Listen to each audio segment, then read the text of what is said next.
So here we have the iRobot Roomba i3 Plus. I was meant to do this unboxing video a long time ago, but alas, life got in the way. So now I'll be doing an unboxing, first impressions, and long-term review. So it's actually worked out better for everyone.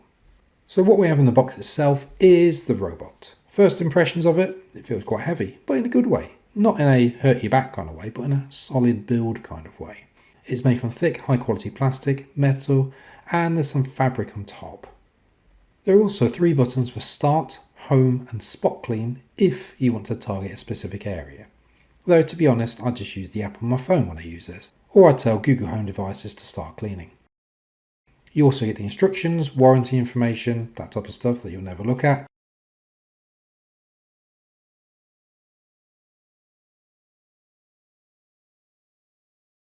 And underneath it, you can see 2 big rubber wheels, which the robot lowers itself onto, the spinning brush, and the 2 green rubber rollers, which all of the dirt goes into. In the unlikely event of something getting stuck, these big rollers are very easy to remove. I have removed them about 2, maybe 3 times in total. Now, what do we have here? Well, this is one of the main reasons why I bought this particular robot vacuum. This is the docking station where the robot returns to charge, but it's also where the dirt or rubbish gets sucked into. Again, it feels very well made, and I can assure you that after using it for about 2 years now, I've had 0 issues with it. Just to let you know, everything in this is really well packed as well. So, there's no damage to it. It was, very well contained in the boxes when it was delivered. I was very happy with it. The robot simply drives up onto that docking station and charges itself up, and all of the rubbish gets sucked out into the bit at the top. If you want an idea of the size of it, well, here's a cookbook. It's a A4 size cookbook, so that should give you an idea as to the actual size of the unit itself. Remember, when buying, you will need somewhere for the docking station to sit, which the robot can easily get into and out of. And also you need a power supply nearby, as you need to plug the docking station in. And you need to plug it in so it can charge up the robot. But let's now see it in use. I'm using this on a kind of laminate type of floor. It looks like wood. It's not wood, it's just a really fancy laminate. And I'm sure if I asked my wife what the actual laminate is called, she'd tell me. But yeah, it's kind of a laminate wood effect tiling thing. It's lovely anyway. You can see the robot has absolutely no issues in using it. It also works on carpets and rugs as well, which I'll demonstrate later on in the video, so you've got no worries about that. The robot goes in a straight line initially, reaches the end point, bumps into it, and then works out that it needs to turn around.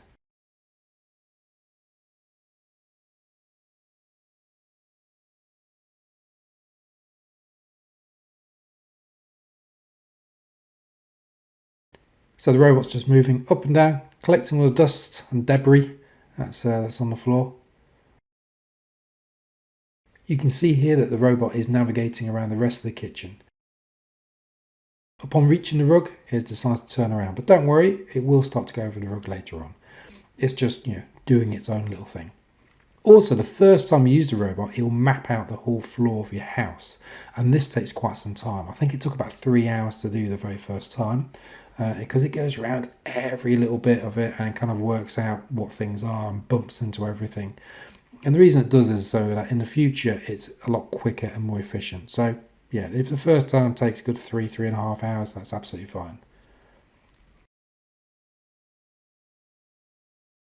The robot doesn't seem to mind obstacles either. This wooden thing is a lamp and it's navigating around it with no issues, and he's also got 2 sofas there and a coffee table. So it's doing a good job of getting around all of it. Don't have any complications.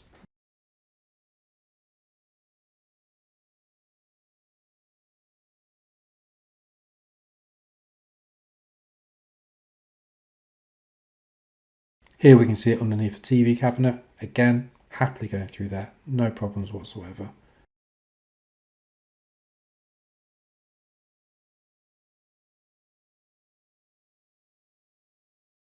But all is not perfect all the time. Due to the shaping angle of these legs on the sofa, the robot loves to get stuck on them. Only on these 2 though, so it doesn't get stuck on the other side for whatever reason. And not every time, but just most of the times. So what I've done, I've put a draft excluder just down there when I actually use the robot now. It just stops me from having to go and rescue the robot. when it gets stuck on there. But in terms of the rest of the house, I have no problems whatsoever, no other complications. This is the robot returned to its docking station where it will empty the dirt that it's collected. You can see it's just doing autopilot and just going into there, pulls itself up, and once it docks, it'll start charging and it'll empty all the rubbish from that. If it's gone in there to charge up, as I say, it'll empty itself, and then what will happen once it's got enough battery, it will then go off and start cleaning again. It'll go back to the point it started from, or it left, I should say, and they just carry on cleaning. So, if you've got a particularly dirty house one day, or if you've got a very big house, then it will, take more than one effort to do it, but it will just leave it, just let it do its own little thing. No issues. Just to put context in for you, my house it's quite big. Downstairs we've got a large kitchen, which you can kind of see from some of the videos. Family room down the end there as well, a large hallway, and then into the living room. And it's a mixture of things as well. There's a rug, there's a laminate wooden floor, and there's also carpets. Also, the house is relatively new, so those carpets are quite thick, quite deep. They're not carpets from in a student house from 20 years ago or something like that. They do actually have some depth to them. The important part now, does it actually clean? Does it work? And the answer is yes. Am I happy with it? Absolutely. I think it's a very good device.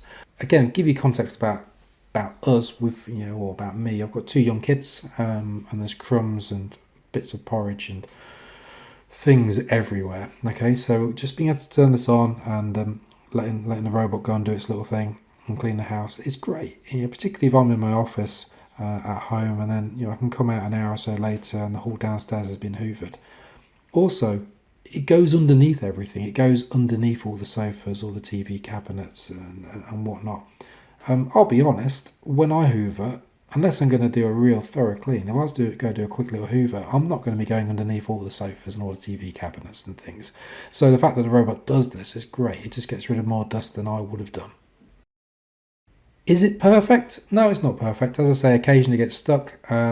You've also got to do a little bit of work before you start cleaning it. So what I do, again, having 2 little kids, I move all the toys out of the way. It's logical, I don't want it having to bang into little toy cars and everything all the time. So I just move all those out of the way, but we keep the house pretty tidy anyway. Also with the kitchen table, I move all the chairs onto the table, so I lift them up. Though the robot can navigate around all of them, I just think it's easier if I just pick them up, which takes me about 30 seconds. It means that the robot's got a clear run to actually clean underneath that kitchen table. Will the robot replace a normal vacuum cleaner? No. It's as easy as that. It doesn't do stairs. Also, I only use it downstairs. I've not used it upstairs either. So, if you had to move it upstairs, you'd have to remap it, which I'm not planning on doing. Also, it could be quite interesting to watch this if you tried to clean your car with this robot. Putting this in the boot and just letting it do its thing. You're always going to need another vacuum cleaner for things like stairs, for cleaning cars, for putting it on the sofa and actually cleaning sofas and inside sofas with it and things. It's not meant to replace vacuums, a normal vacuum. And also, just to make you aware, so the vacuums I've got one of those handheld Dyson ones, which is very good. And I've also got a big Shark vacuum as well, which is excellent. But they do require a bit more effort, or they require me doing something. Whereas this robot vacuum cleaner, as I say, I just kind of go into the office or I go out and I tell it to start, and it starts. How much dirt does it pick up? I'd say it picks up about 90% of the dirt, which I'm happy with. It's noticeable if you've turned it on. So if I was to turn it on, go out, come back an hour later, you come in and go, oh yeah, I had the robot vacuum on, because you can just tell it's a bit cleaner. Particularly in summer, we get lots of these kind of like dandelion things get blown into the house and whatever. We've got fields at the back of us. So it just picks all those things up. So it's very useful. Something I really like about it is that it works with my Google Home devices. I don't know if it works with Alexa. I'll assume it does. I'll let you lot do some research into that. But it definitely works with Google devices with little to no problems. Here's a quick little demonstration of that. Hey Google, start cleaning. Sure, starting Jeffrey. Something I really like about the iRobot is, well, you give it a name. We've called ours Jeffrey. So when I tell my Google devices to start a particular process, I start the cleaning. It will then say that Jeffrey is going to start cleaning. I know it's a silly little thing, but it's quite nice. We refer to you. I'll say to my wife, have you put Jeffrey on?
In regards to noise, it's in use, it's quite quiet. You obviously hear it. It's not as loud as a normal vacuum cleaner.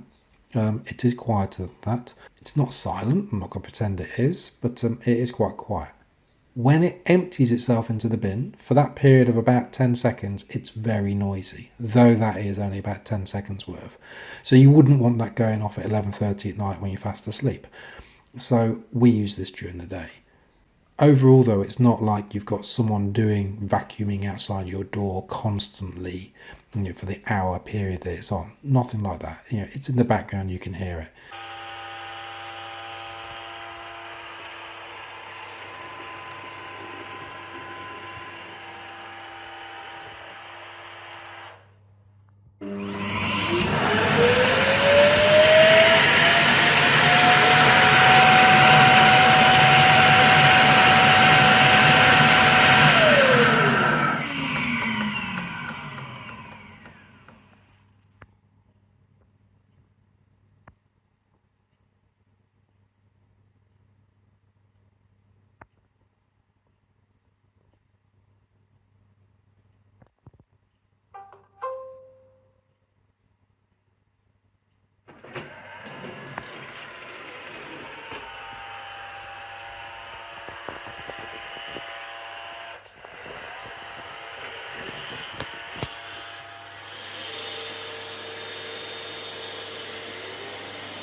In terms of actually emptying the bin itself, all you do, you lift up the lid and there's these bin bags in here. You just pull it out and throw it in your normal bin. You then get another one and replace it. The actual bin bags themselves, I can't remember how much they cost. They're not that cheap, I'll be honest. However, I did find some imitation ones on Amazon that fit absolutely perfectly, and I've had no problems with them whatsoever. So it's not a significant outlay when you're doing it, and also you don't need to empty them very often. I can't remember how many I've emptied in my time, but it's not like I've emptied 100 of them. It's probably 5, and that's in a couple of years. Here we can see it tackling different surfaces as well. So it's gone from the kind of laminate wooden flooring onto a carpet, and there's a little step for it to kind of go over to get onto that. Looks like it's struggling, but actually it's just working out its own little pattern, and then it goes onto there with no problems whatsoever. Also on carpets, it's noticeably quiet, which makes sense because if you're on this kind of wooden floor, it's going to echo. But on carpets, it's so much quieter. The app works perfectly, no issues with the app. So the app will give me notifications if Jeffrey, the robot, is stuck. And then for me to fix him from being stuck, I simply flip him upside down, put him back down again, and then press start. It's very easy to start. But the app gives me lots of information. Yeah, so it tells me if it's stuck, tells me the battery it's on there, tells me whether it's in motion. I can start cleaning using the app. I can stop cleaning using the app. I can tell it to empty the bin if I need to. There's information on there about the health of your robot as well, so whether I should be replacing parts on it. Also, just to make you aware, the things that I've replaced on it were very easy to do. It was not particularly complex. I didn't need some masters in engineering. It was turn it upside down, take out those green rollers, replace them. It's that kind of level. And there's a filter as well I've had to replace. Take off the side of it, replace the filter, put the side back on. It is all kind of just click things out of place, click things into place. So very happy from that point of view. You can see on the app lots of information as well though. You can see how much cleaning it's been doing, how frequently it's been cleaning. Also, you can see a map as to where it's cleaned. So here you can see the layout of my ground floor of my property. So you can see where it's been all around there. It's nice. It's nice to see where it's been up to.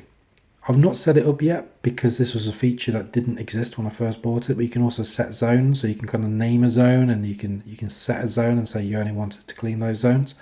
What we do though, with the kitchen family room being one massive room, and that being the room that we use the most and the one that gets the most dirty because that's where the kids are playing and that's where we're doing all cooking, everything.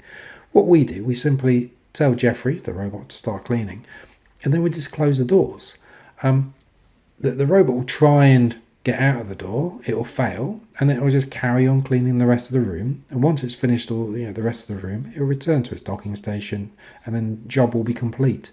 It won't get to the door and fail and say, the door's being closed, help. Nothing like that. It just tries, fails, carries on, and then, as I say, just returns and empties itself and charges. So overall, would I recommend it? Yes, I would recommend it if you can afford it. I think it's like $699 at the moment. We pay more than that. We pay $799. But I've been wanting one of these for a long time. And I was always waiting for it just to get better and better technology and better this. And eventually when this came out where it does the auto emptying, that was a deciding point for me. I said, right, I'm going to get one of these. Also, we just bought this house. The house is new. Everything's modern in it. It's Google devices all around the house. And I was like, yeah, I want this fully automated house from that point of view. So the robot vacuum cleaner was going to be kind of the icing on the cake for that. We still use the normal vacuum as well. Like I say, you have to go around occasionally with it. We give the place downstairs a proper vacuum once a week. But it is really nice just to use this and let it clean things up. I've seen reviews and comments before about these type of robot vacuums saying, things have been stuck on it, or it's eaten my cables and it's done this and it's done that.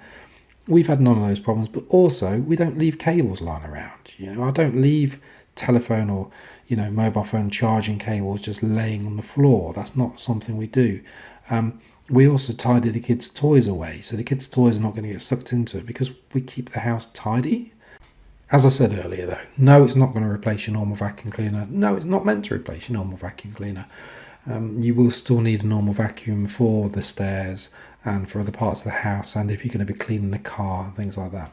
It's not meant to replace it.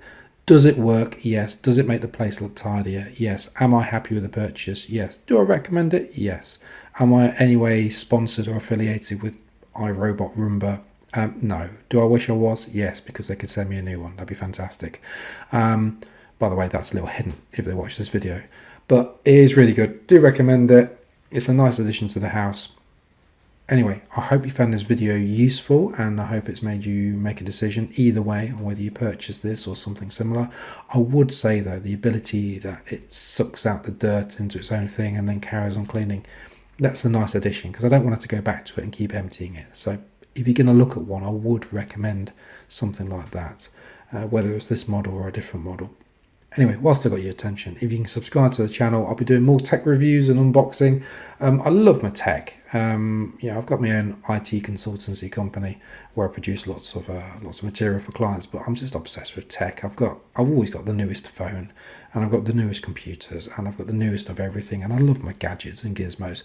So keep subscribed to the channel. I will keep reviewing the information or So please do subscribe to my channel. I will review the products that I'm purchasing. Hopefully it'll help you with your purchasing as well. Let me spend my money and waste my money so you don't have to. And anyway, if you can like the video, comment down below if you've got any questions about it. That'd be fantastic. Anyway, hope you enjoyed it.